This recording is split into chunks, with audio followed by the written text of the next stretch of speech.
என்னாச்சு? ஏதாவது பிரச்சனையா? அக்கா என்னக்கா ஆச்சு? ஏன் ஒரு மாதிரி அப்செட்டா இருக்கீங்க?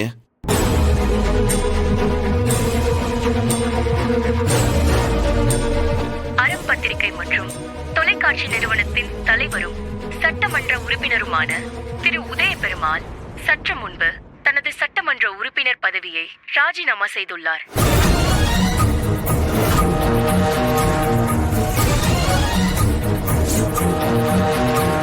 திரு உதய பெருமாள் நடந்து முடிந்த சட்டமன்ற தேர்தலில் சுயேட்சை வேட்பாளராக போட்டியிட்டு தமிழ்நாட்டிலேயே அதிக வாக்கு வித்தியாசத்தில் வெற்றி பெற்றவர் என்பது குறிப்பிடத்தக்கது. மேலும் அவர் ராஜினாமா குறித்த முடிவானது தனது சொந்த விருப்பம்தான் என்று அவரே விளக்கமளித்துள்ளார். என்னாச்சு அண்ணே? மாமா ஏன் இப்படி ஒரு முடிவெடுத்தாரு? தெரியல எலி, அத சித்தப்பா கிட்டதான் கேட்கணும். அவர் இன்னும் வீட்டுக்கு வரல.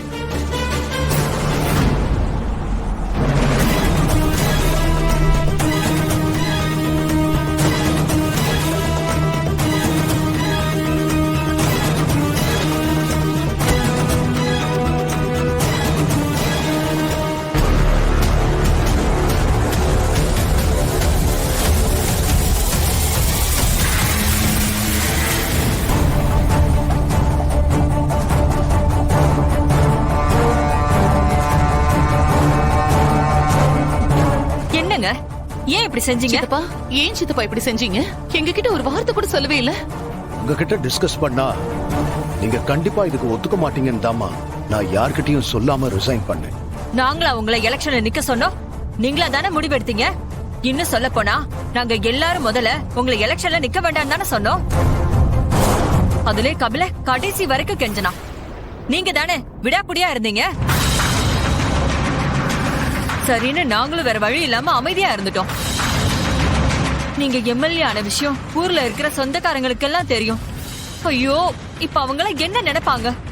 உன் சொந்தக்காரங்களுக்காக ஒண்ணு நான் எம்எல்ஏ ஆகல. நான் அந்த முடிவை எடுத்தது வர்மாவால நம்ம குடும்பத்துக்கு அடிக்கடி ஆபத்து வந்துகிட்டே இருக்கு.